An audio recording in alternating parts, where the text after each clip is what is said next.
Hi friends, myself R P Prasad. Welcome to my YouTube channel R P प्रसाद।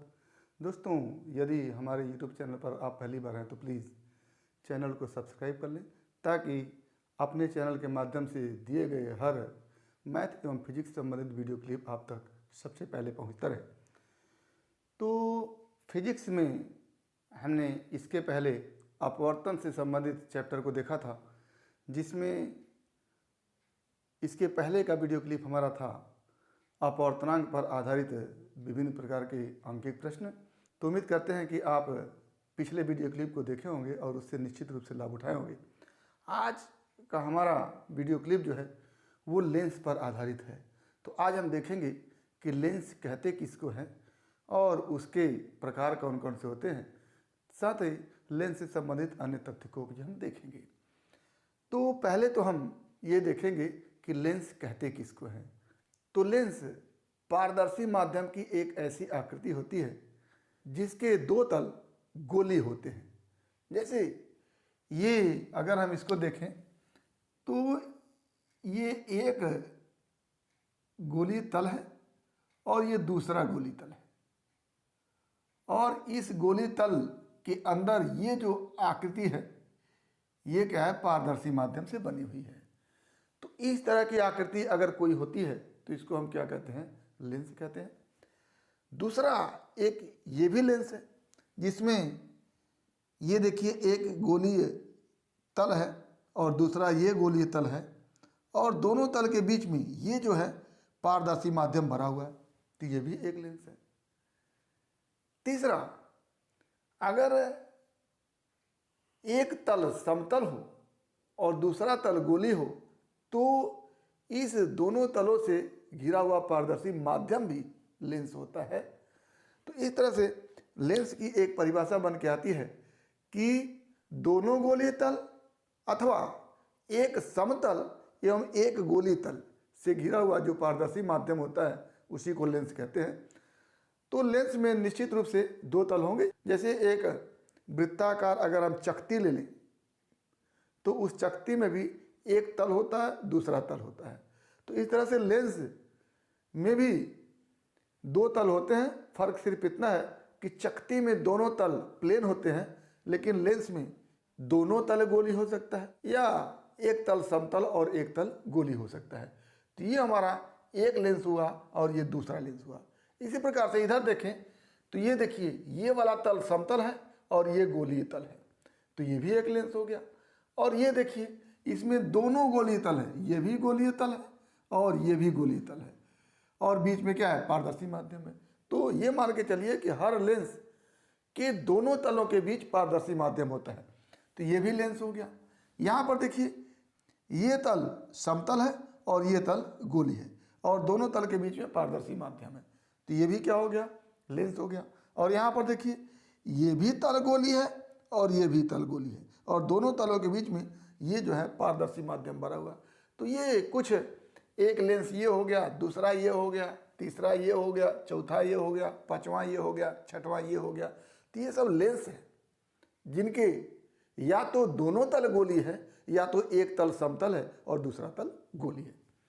अब आगे बात आती है कि अगर ये तल गोली है तो इस तल से संबंधित एक गोला भी होगा, तो ये हमारा क्या है, गोला है, ठीक। और ये भी तल गोली है तो इस तल से संबंधित भी एक गोला होगा, तो ये भी गोला है, ठीक। यहां पर भी देखें तो ये तल अगर गोली है तो इस गोली तल से संबंधित एक बड़ा सा गोला होगा, तो ये हमारा गोला है। और ये तल गोली है तो इस गोली तल से संबंधित ये बड़ा सा गोला है, ठीक, तो ये भी एक गोला हो गया। तो अगर लेंस के दोनों तल गोली है तो दोनों तलों से संबंधित एक एक गोला होगा, और लेंस का एक तल गोली है तो किसी एक तल से संबंधित एक बड़ा सा गोला होगा। आगे हम देखते हैं, अगर इस लेंस में दो गोलीय तल है तो इस गोलीय तल का ये केंद्र होगा और इस तल से संबंधित इस गोलीय तल का ये केंद्र होगा। तो इसको हम कहेंगे वक्रता केंद्र, और इसका नाम देंगे centre of curvature, centre of curvature. तो ये हमारा वक्रता केंद्र पहला हो गया, सेंटर ऑफ कर्वेचर। और इस तल से संबंधित ये बड़ा सा गोला है, तो इसका जो केंद्र होगा ये वक्रता केंद्र दूसरा हो जाएगा, यानी सेंटर ऑफ कर्वेचर दूसरा हो जाएगा। तो C1 और C2 दो वक्रता केंद्र हैं, दो सेंटर ऑफ कर्वेचर हैं, पहले तल के लिए C1 और दूसरे तल के लिए C2। इसी तरह से दोनों गोलों की एक त्रिज्या होगी। जैसे ये पहला गोला है तो इसकी त्रिज्या ये R1 है, तो इसको कहते हैं रेडियस ऑफ कर्वेचर, वक्रता त्रिज्या। क्या कहते हैं? वक्रता त्रिज्या, इंग्लिश में radius of curvature, radius of curvature. और इस तल से संबंधित ये गोला है तो इसकी वक्रता त्रिज्या ये है, और इसको कहते हैं रेडियस ऑफ कर्वेचर या वक्रता त्रिज्या। तो क्या हो गया? R1 और R2 इस लेंस के लिए वक्रता त्रिज्या हो गई। R1 पहले तल के लिए वक्रता त्रिज्या और R2 दूसरे तल के लिए वक्रता त्रिज्या। और C1 और C2 वक्रता केंद्र हो गए। C1 पहले तल के लिए वक्रता केंद्र और C2 दूसरे तल के लिए वक्रता केंद्र। क्या हो गया? ये भी है क्या? वक्रता केंद्र, सेंटर ऑफ कर्वेचर। तो ये हमारा हो गया radius of curvature, centre of curvature, वक्रता त्रिज्या और वक्रता केंद्र। आगे हर लेंस का दो पोल होता है। लेंस के पहले तल का मध्य बिंदु, पहला पोल, पहला ध्रुव, और लेंस के दूसरे तल का मध्य बिंदु, दूसरा पोल, दूसरा ध्रुव होता है। तो ये हमारा हो गया कुछ इस लेंस से संबंधित तथ्य। ठीक, अब आगे हम एक एक लेंस को देखते हैं कि इसका नामकरण कैसे हुआ है और इससे संबंधित और भी कौन कौन से तथ्य हैं। तो ये हमारा देखिएगा, ये इस लेंस के दोनों तल गोली हैं। दोनों तल क्या है? गोली है। तो इसमें जो C1 और C2, C1 एवं C2 ये क्या हो जाएंगे? वक्रता केंद्र। और R1 R2 ये हो जाएंगे वक्रता त्रिज्या। और P1 P2 ये हो जाएंगे ध्रुव। इतना हम जान गए हैं। अब आगे इसी तरह से इस लेंस के लिए भी देखें तो ये इस लेंस का पहला तल है और इससे संबंधित ये पहला गोला है, पहले तल से संबंधित गोला है। तो इस पहले तल से संबंधित गोले का ये वक्रता केंद्र हो गया C1, और ये दूसरा तल है तो इस तल से संबंधित ये गोला हो गया, तो ये दूसरा वक्रता केंद्र है C2। इसी तरह से इस पहले तल से संबंधित ये गोले का जो वक्रता त्रिज्या है ये R1 है, और दूसरे तल से संबंधित ये जो गोला है इस गोले का वक्रता त्रिज्या R2 है। तो इस लेंस में भी दो ठो वक्रता केंद्र हो गए, दो ठो वक्रता त्रिज्या हो गई, और इस पहले तल का ये जो मध्य बिंदु है ये पहला पोल हो गया, और इस दूसरे तल का जो मध्य बिंदु है ये दूसरा पोल हो गया। और दोनों ध्रुवों के बीच में एक एक पॉइंट होता है। यहाँ भी देखिए C है और यहाँ भी देखिए C है। तो प्रकाशिक केंद्र क्या हो गया? C। दोनों लेंस में एक ही है, यहाँ पर भी C है और यहाँ पर भी C है। तो ये हमारे वक्रता केंद्र, वक्रता त्रिज्या, ध्रुव और प्रकाशिक केंद्र C हो गया। अब बात आती है नामकरण की। तो अब इस गोले को हम हटा देते हैं। अब नामकरण की बात आती है कि कैसे इनका अलग अलग नाम होता है। ये इस तरह का लेंस है, ये इस तरह का लेंस है, ये इस तरह का लेंस है, ये इस तरह का है, ये इस तरह का है, इस तरह का है। तो कैसे अलग अलग आकृति के लेंस हैं और उनका नामकरण कैसे कैसे होता है उसको हम देखते हैं। तो पहले तो हम ये जान लें कि इसके पहले जब हमने दर्पण की चर्चा की थी तो उसमें हमने बताया था कि जो पृष्ठ, जो तल धंसा हुआ होता है, स्पर्श करने पर जो तल धंसा हुआ होता है उस तल को हम अवतल कहते हैं, इंग्लिश में कॉनकेव कहते हैं। और जो तल उभरा हुआ होता है, स्पर्श करने पर उभरा हुआ दिखता है, उस तल को हम कॉन्वेक्स कहते हैं और हिंदी में उत्तल कहते हैं। तो जहाँ पर हम धंसे हुए तल को देखेंगे उसके लिए अवतल शब्द का उपयोग करेंगे, कॉनकेव शब्द का उपयोग करेंगे, और जो तल उभरा हुआ होगा उसके लिए हम उत्तल शब्द का उपयोग करेंगे, कॉन्वेक्स शब्द का उपयोग करेंगे। तो यहाँ पर इस लेंस की बात करें तो इस लेंस में ये वाला तल जो होगा इसको पहला तल कहेंगे, और पहला तल धंसा हुआ है तो इसको हम कहेंगे अवतल। क्या कहेंगे? अवतल। और दूसरा तल इधर से अगर देखें तो ये भी धंसा हुआ है, तो ये भी हो गया अवतल। और दोनों को जोड़ दिया जाए तो इसका नाम बन के आता है अवतलावतल। क्या? अवतलावतल। ये इसका पहला नाम होता है। दूसरा नाम, दोनों तल कॉनकेव है, अवतल है, तो इसको उभय, उभय माने कॉमन, क्या कॉमन है? अवतल कॉमन है, तो इसको उभय अवतल भी कह देंगे। और तीसरा नामकरण इंग्लिश में अगर देखें तो पहला तल भी कॉनकेव है और दूसरा तल भी कॉनकेव है, तो इसको कहते हैं कॉनकेवो, कॉनकेव।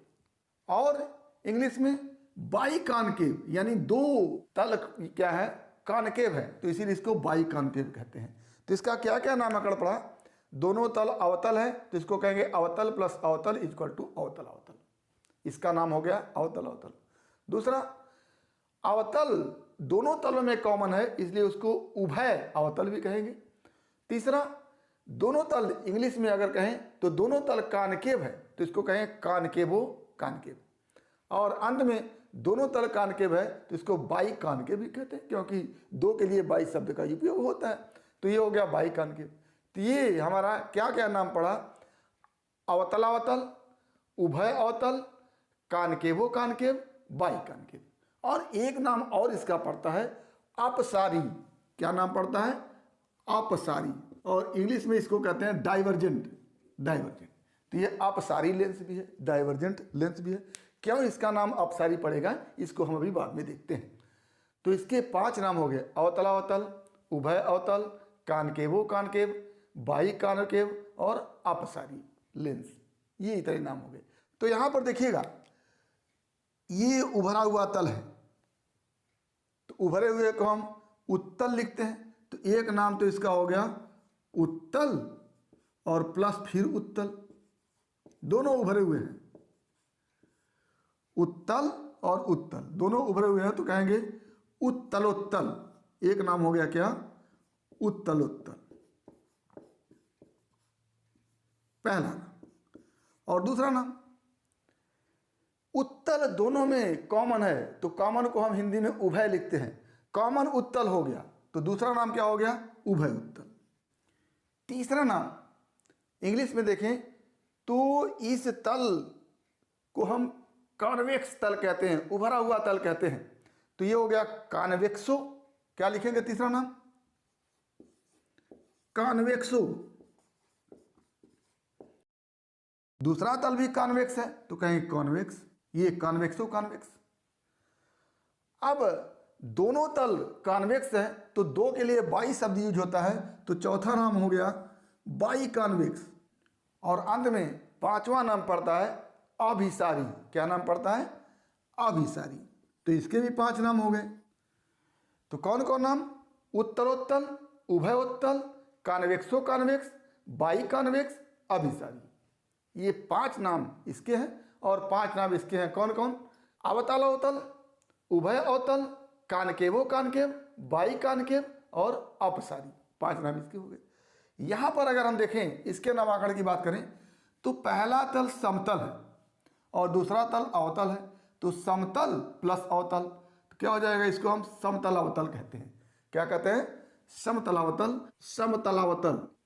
अगला नाम, पहला तल प्लेन है दूसरा कॉनकेव है तो इसको कहेंगे प्लेनो कॉनकेव। ये प्लेनो कॉनकेव पहला नाम हो गया और दूसरा नाम हो गया। और यहाँ पर हम देखते हैं पहले तल को देखिए, अगर ऐसे स्पर्श करें तो ये हमारा उत्तल है, कॉन्वेक्स है, और दूसरे तल को स्पर्श करें तो ये अवतल है।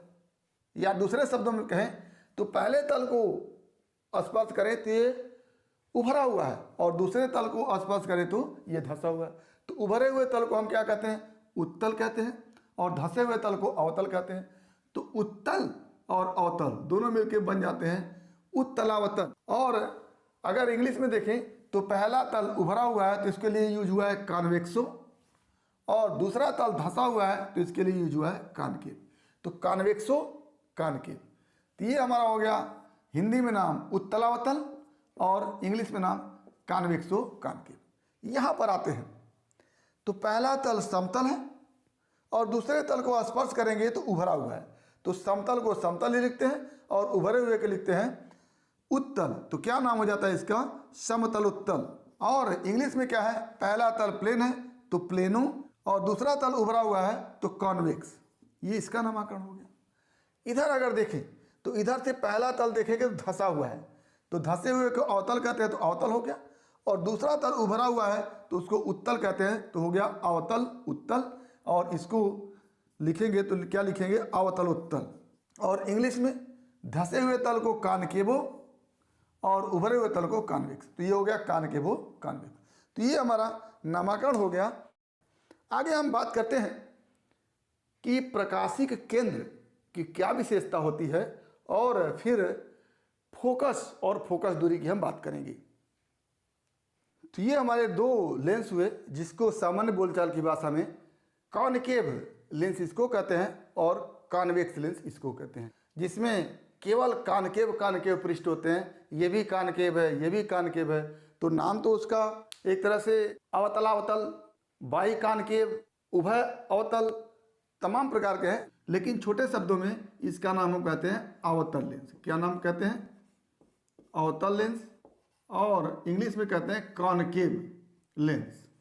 ये हमारा छोटा सा नाम हुआ अवतल लेंस, क्योंकि दोनों पृष्ठ इसके अवतल है इसलिए इसको अवतल लेंस कहते हैं, कॉनकेव लेंस कहते हैं। और इसका नाम पड़ जाता है, दोनों तल इसके, दोनों पृष्ठ इसके कॉन्वेक्स हैं, उत्तल है, तो इसको उत्तल लेंस या फिर कॉन्वेक्स लेंस कहते हैं। और कहीं कहीं इसको अपसारी लेंस भी कह लेते हैं, अपसारी लेंस, और इसको अभिसारी लेंस। तो चलिए इसको और नाम देते हैं, अभिसारी लेंस, और इसका नाम अपसारी लेंस। तो इतना आपको याद रखना है। और कहीं कहीं द्विउत्तल, द्विअवतल भी नाम देते हैं। सामान्य स्थिति में इसको हम अवतल लेंस, अपसारी लेंस या कॉनकेव लेंस कहते हैं, और इसको उत्तल लेंस, अभिसारी लेंस या फिर कॉन्वेक्स लेंस कहते हैं। तब यहाँ पर दोनों ही लेंस के लिए C1 C2, C1 पहले तल के लिए वक्रता केंद्र और C2 दूसरे तल के लिए वक्रता केंद्र, और R1 R2 पहले तल के लिए वक्रता त्रिज्या और दूसरे तल के लिए वक्रता त्रिज्या, जिसको आप देख चुके हैं।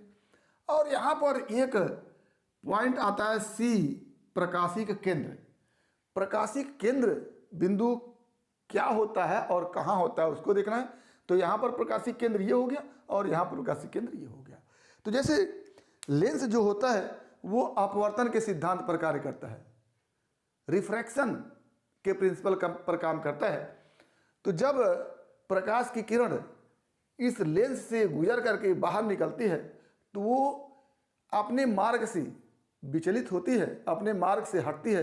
एक स्थिति ऐसी होती है जब प्रकाश की किरण जिस दिशा में चलती है इससे गुजरने के बाद भी उसी दिशा में निकल जाती है। वो दिशा क्या है कि जब प्रकाश की किरण इस प्रकाशिक केंद्र से होकर जाती है तो वो सीधे निकल जाती है। जब प्रकाश की किरण इस लेंस की तरफ जाएगी और प्रकाशिक केंद्र से होकर के निकलेगी तो ऐसी स्थिति में वो सीधे निकल जाती है। तो प्रकाशिक केंद्र की परिभाषा क्या बन के आएगी?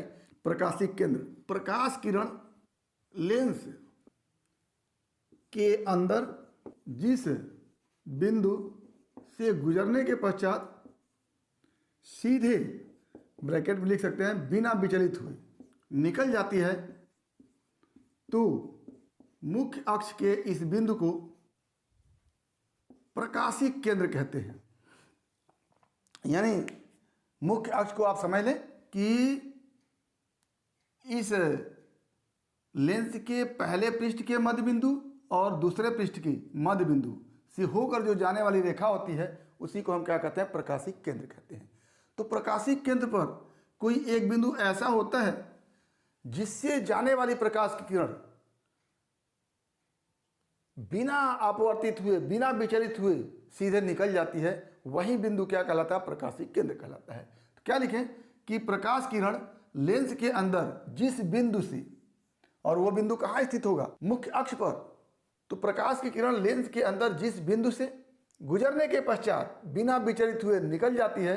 मुख्य अक्ष के इस बिंदु को क्या कहते हैं? प्रकाशिक केंद्र कहते हैं। जैसे ये प्रकाशिक केंद्र है और यहाँ से प्रकाश की किरण ऐसे चल रही है, इस लेंस के अंदर विचलित हो रही है और मुख्य अक्ष के इस बिंदु से होकर जा रही है, और जब बाहर निकल रही है तो ये पुनः उसी डायरेक्शन में, उसी दिशा में जा रही है जिस दिशा में ये आ रही थी। इसमें ये विचलन होता है जिसको हम पार्श्वी विचलन कहते हैं। क्या कहते हैं? पार्श्वी विचलन।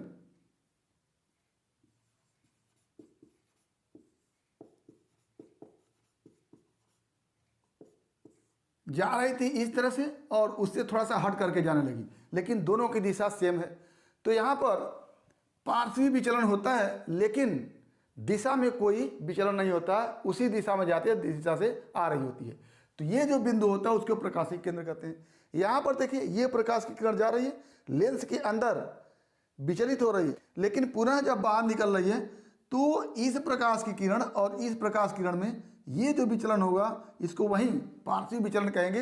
लेकिन डायरेक्शन, जो डायरेक्शन इस प्रकाश की किरण है वही डायरेक्शन इस प्रकाश की किरण का है। तो ऐसी स्थिति में इसको हम विचलन नहीं मानते हैं, बल्कि पार्श्वी विचलन मानते हैं। तो पार्श्वी विचलन तो होता है, लेकिन वास्तविक डायरेक्शन में कोई विचलन नहीं होता है।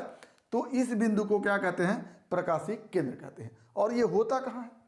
जब इस पृष्ठ के लिए वक्रता त्रिज्या R1 और इस पृष्ठ के लिए वक्रता त्रिज्या R2 दोनों सेम होता है।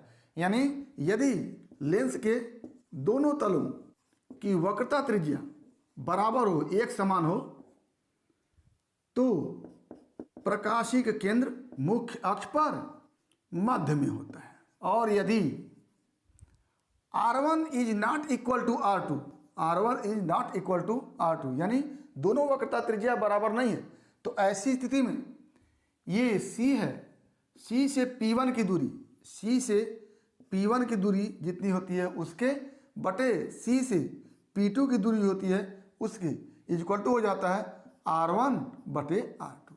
ये अगर R1 और R2 बराबर नहीं है तो ऐसी स्थिति में ये प्रकाशीय केंद्र C है, C से P1 की दूरी CP1 और C से P2 की दूरी CP2 का जो अनुपात होता है वो R1 और R2 के बराबर होता है। यहाँ से भी वही होगा। अगर ये इस तल की वक्रता त्रिज्या R1 और इस तल की वक्रता त्रिज्या R2 दोनों सेम है, तो फिर जो प्रकाशिक केंद्र होगा वो मध्य में होगा। और अगर सेम नहीं है तो उसके लिए भी यही फार्मूला हो जाएगा, CP1 बटा CP2 इक्वल टू R1 बटा R2। अगला जो हमारा पॉइंट है कि इस लेंस को अपसारी लेंस क्यों कहते हैं और इस लेंस को अभिसारी लेंस क्यों कहते हैं। तो ये लेंस जो होता है, अगर इस पर प्रकाश की किरण इस तरह से पड़ रही है, इस तरह से, इस तरह से, तो इन प्रकाश की किरणों को क्या करता है? ये फैला देता है, अपसरित कर देता है, इस तरह से, इस तरह से। फैला देना मतलब अपसरित कर देना, इसलिए इसको अपसारी लेंस कहते हैं। और इस पर जो प्रकाश की किरण इस तरह से पड़ती है, इस तरह से,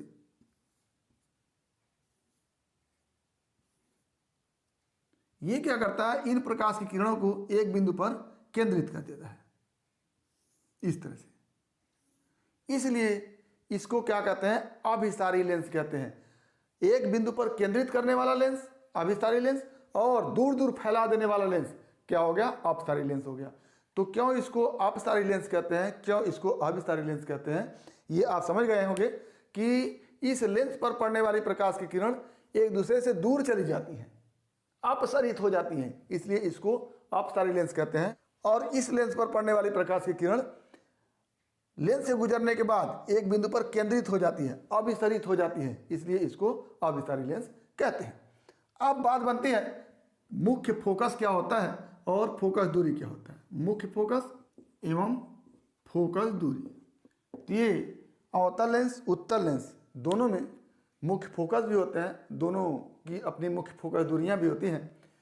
तो इस लेंस की पहले तल की तरफ एक बिंदु ऐसा होता है जहां से चलने वाली प्रकाश की किरण इस तरह से, प्रकाश की किरण इस तरह से चल रही है, और लेंस से जब निकलती है अपवर्तन के पश्चात तो क्या होता है?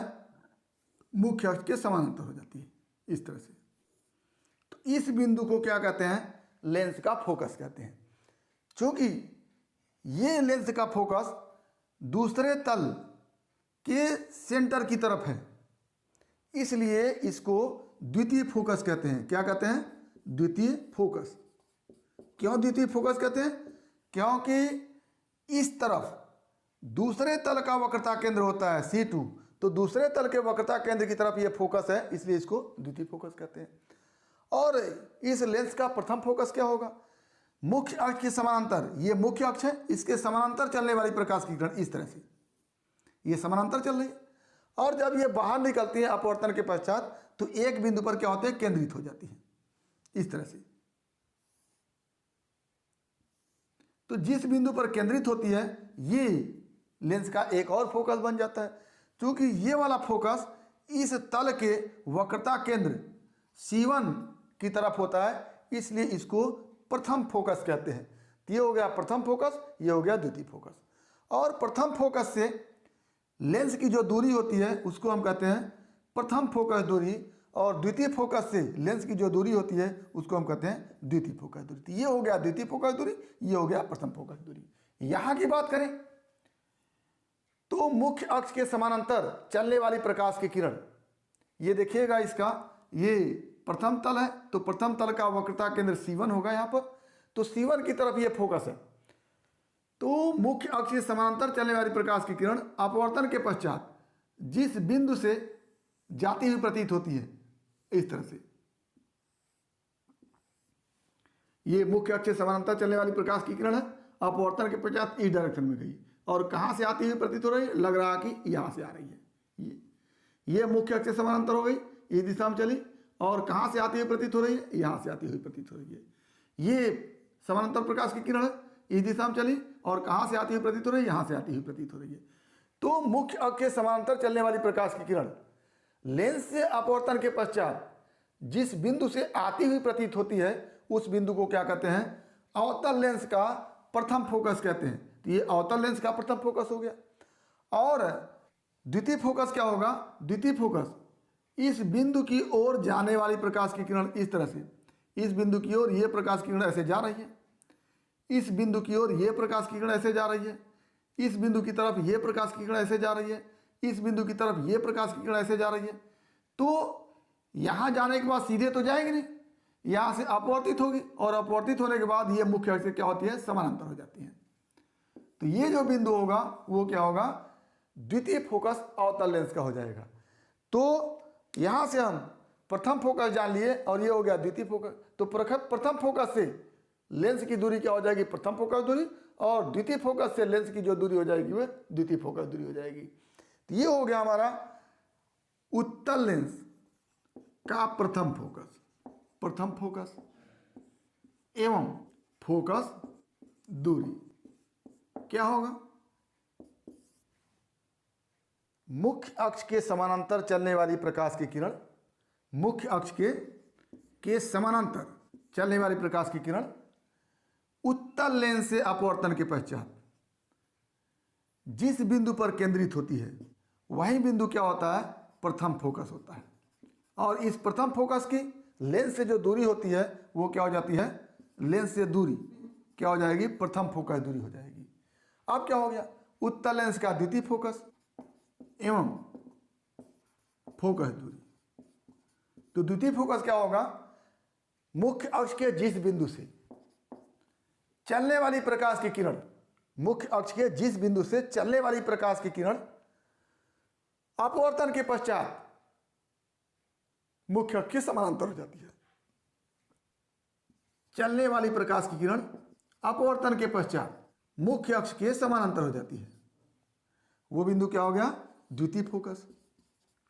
और इस द्वितीय फोकस की जो लेंस से दूरी होती है उसको हम द्वितीय फोकस दूरी कहते हैं। तो ये हो गया हमारा उत्तल लेंस का प्रथम एवं द्वितीय फोकस और उसकी फोकस दूरी। आगे हम अवतल लेंस की बात करें। अवतल लेंस का प्रथम फोकस एवं प्रथम फोकस दूरी क्या हो जाएगा कि मुख्य अक्ष के समानांतर चलने वाली प्रकाश की किरण, क्या लिखेंगे कि मुख्य अक्ष के समानांतर प्रकाश किरण अपवर्तन के पश्चात मुख्य अक्ष के जिस बिंदु से आती हुई प्रतीत होती है वह बिंदु अवतल लेंस का प्रथम फोकस होता है। और इस प्रथम फोकस से लेंस की दूरी प्रथम फोकस दूरी हो गई। अगला अवतल लेंस का द्वितीय फोकस एवं द्वितीय फोकस दूरी क्या होगा कि मुख्य अक्ष के जिस बिंदु की ओर जाने वाली प्रकाश की किरण, क्या लेंस के मुख्य अक्ष के जिस बिंदु की ओर जाने वाली प्रकाश की किरण अपवर्तन के पश्चात मुख्य अक्ष के समानांतर हो जाती है, वह बिंदु द्वितीय फोकस किसका, अवतल लेंस का द्वितीय फोकस, तथा लेंस से दूरी क्या हो जाएगी, द्वितीय फोकस दूरी हो जाएगी। तो ये हमारा हो गया उत्तल लेंस का प्रथम फोकस द्वितीय फोकस एवं प्रथम फोकस दूरी द्वितीय फोकस दूरी, और अवतल लेंस का प्रथम फोकस द्वितीय फोकस एवं प्रथम फोकस दूरी द्वितीय फोकस दूरी। तो इस तरह से हमने लेंस किसे कहते हैं, लेंस के कौन कौन से प्रकार होते हैं, उनका नामकरण किस आधार पर किया जाता है, किस लेंस को अभिसारी कहते हैं तो क्यों कहते हैं, किस लेंस को अपसारी कहते हैं तो क्यों कहते हैं, प्रकाशिक केंद्र क्या होता है, वक्रता त्रिज्या और वक्रता केंद्र कौन कौन से होते हैं, प्रकाशिक केंद्र लेंस का कहाँ होता है, और साथ ही प्रथम फोकस द्वितीय फोकस प्रथम फोकस दूरी द्वितीय फोकस दूरी लेंसों की क्या होती है, उन सब तथ्यों के विषय में हमने देखा। तो उम्मीद करते हैं कि टॉपिक आपको समझ में आया होगा। अगर इसमें किसी प्रकार की समस्या है तो आप हमारे YouTube चैनल के कमेंट बॉक्स में कमेंट करके अपनी समस्या का समाधान करेंगे। और यदि वीडियो क्लिप पसंद आए तो प्लीज़ लाइक करेंगे, शेयर करेंगे, साथ ही हमारे YouTube चैनल को सब्सक्राइब अवश्य करेंगे ताकि इस तरह के वीडियो क्लिप का नोटिफिकेशन आपको मिलता रहे और आपके फिजिक्स की मुकम्मल तैयारी होती रहे। तो आज बस इतना ही। अगला टॉपिक अगले वीडियो क्लिप में एक बार फिर आपके भविष्य के लिए बेस्ट ऑफ लक। धन्यवाद।